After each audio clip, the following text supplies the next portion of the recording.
Je voulais qu'on s'arrête quelques minutes sur cette information qu'on a appris il y a peu, cette fatwa. L'Iran émet une fatwa contre Donald Trump. Sa tête est mise à prix à 50 millions de dollars. Comment faut-il recevoir cette information? Qu'est-ce qu'elle signifie?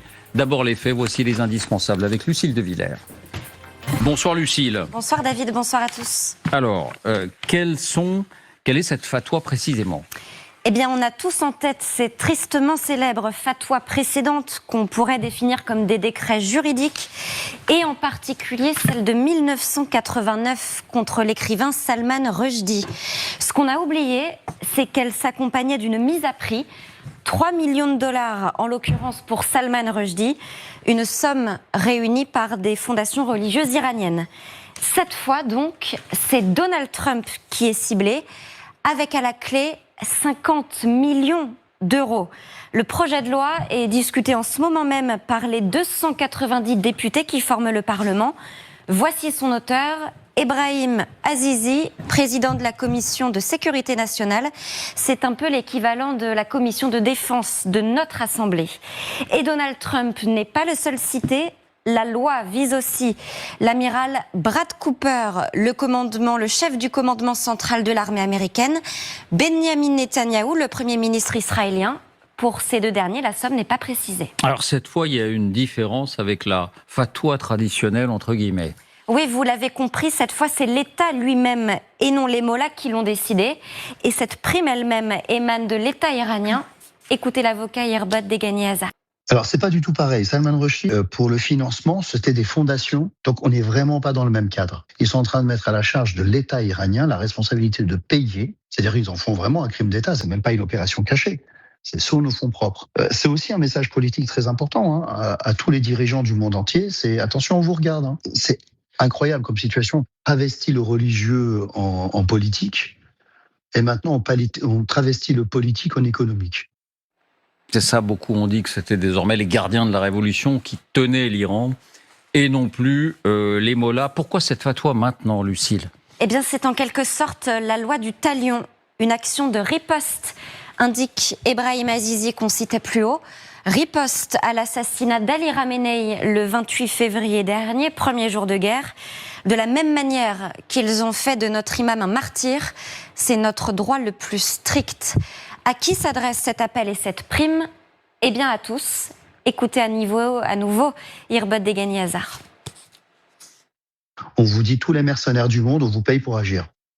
C'est l'armée des mercenaires du monde. Merci de faire le sale boulot. Nous, on vous paye pour ça. Ils élargissent la base des guerriers, entre guillemets, de leurs assassins. Ils élargissent la base à travers cette fatwa. En donnant une base légale à toute exaction, à tout croyant qui serait un peu décérébré dans un autre pays. À partir du moment où vous êtes dans un pays où vous pensez que la loi de la foi est supérieure à la loi du pays, parce que vous avez épousé une foi excessive, vous pouvez être tenté. Et je pense qu'il y aura des passages à l'acte. Je crains qu'il y ait des passages à l'acte. De fait, cet appel au meurtre est largement banalisé en Iran, y compris à la télévision. Voici ce qu'elle diffusait il y a quelques jours.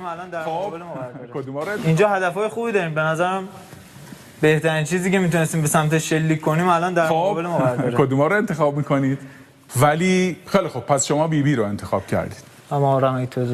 ماشاءالله به تو. ماشاءالله مربی. این سگ زرد رو میخوام بزنم. بفرمایید. و ما رمیت از رمیت ولکن الله حرم بسم الله الرحمن الرحیم.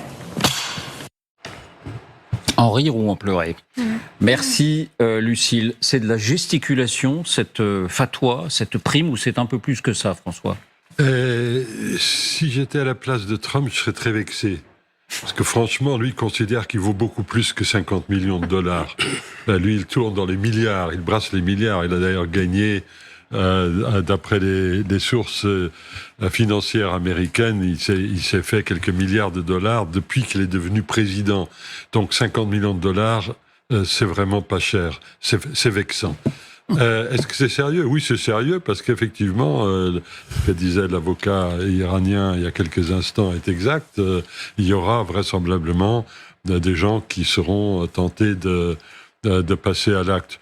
Le côté loi du talion, effectivement, il y a une forme de logique qui est malheureusement présente. C'est vrai que le chef de l'État iranien a été tué par une frappe israélo-américaine.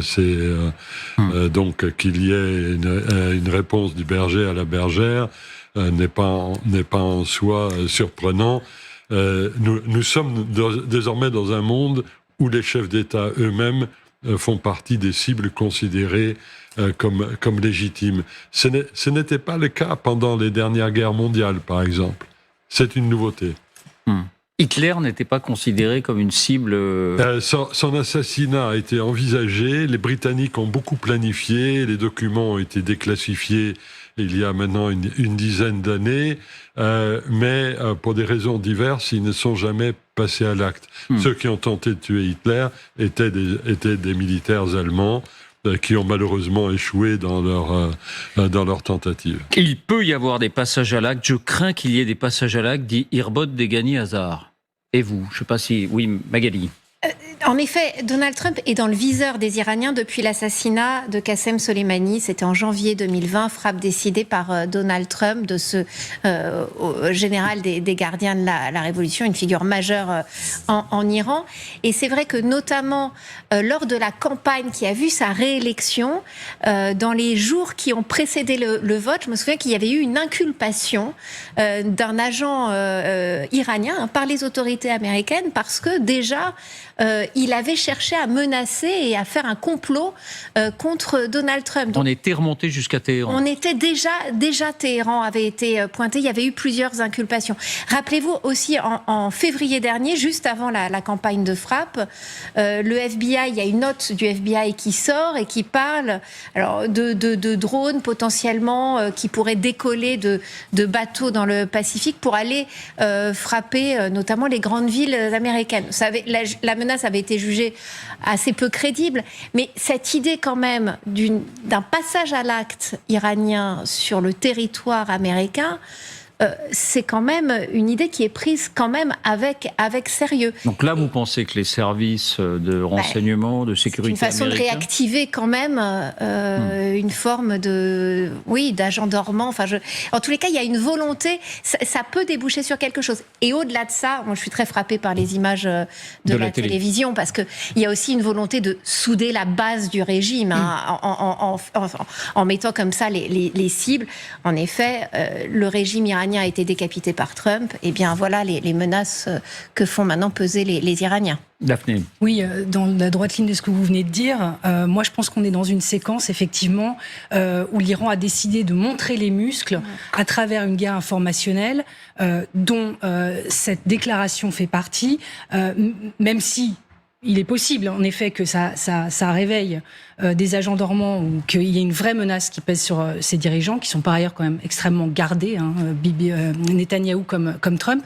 Il y a une vraie séquence informationnelle où l'Iran essaye de souder les rangs parce que cette incertitude face aux États-Unis. Notamment, donc il y a ces déclarations, mais il y a aussi, par exemple, les autorités nous ont raconté, nos correspondants à Téhéran, ont organisé depuis 2 semaines des stands dans les rues de Téhéran, un peu partout, des stands de formation au tir qui sont ouverts au public et où on peut s'entraîner à la Kalachnikov, les enfants, les parents, etc. Et où, donc, en fait, c'est fait pour justement souder, promouvoir la culture du martyr et appeler à la vengeance du guide suprême Khamenei qui a été tué par les États-Unis. Et par ailleurs, hier, il y a eu des mariages de masse qui ont été célébrés sur la place publique à Téhéran et où justement les participants étaient appelés à promettre justement Alors promettre. voilà ces images effectivement, et c'est vrai qu'il y a quelque chose on peut pas dire qu'on soit réellement surpris, mais il y a quelque chose de saisissant quand même. Ces couples de jeunes mariés ont été choisis parce qu'ils ont dit qu'ils étaient disposés à sacrifier leur vie à la cause. Donc ils défilent, certains avec des véhicules, et vous le voyez, équipés de fusils mitrailleurs, d'autres simplement équipés de simples fusils, et ça parade dans les rues de Téhéran. Là, on est vraiment dans la mobilisation des esprits. on est vraiment dans la mobilisation des esprits. Absolument. Bah, c'est comme les stands de tir, etc. L'Iran, le régime iranien veut montrer un peuple uni derrière la menace américaine.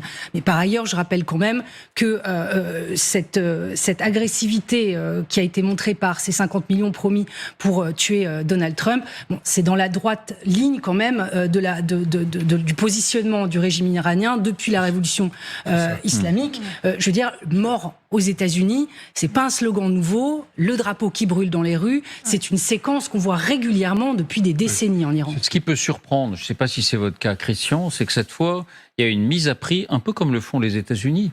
Les États-Unis ont l'habitude des mises à prix. On se souvient des dirigeants du Hezbollah, on se souvient des dirigeants du Hamas. Je suis moins sûr de moi sur ce sujet. Des Irakiens. Des Irakiens, oui. Bien sûr. Et comment dire, le matérialisme, ce bas matérialisme occidental, est-ce qu'il contamine les Iraniens? Alors c'est vrai qu'on a appris, on ne s'en souvenait pas, que la fatwa contre Salman Rushdie, il y avait une somme qui était aussi mise en jeu, mais on en retient surtout le sens du sacrifice des Iraniens. Et là, 50 millions. On a l'impression d'assister à une refondation du régime, comme à l'époque de l'ayatollah Khomeini, où on lançait ce genre de fatwa, effectivement, avec prime à la clé. Alors le fait de copier les Américains, c'est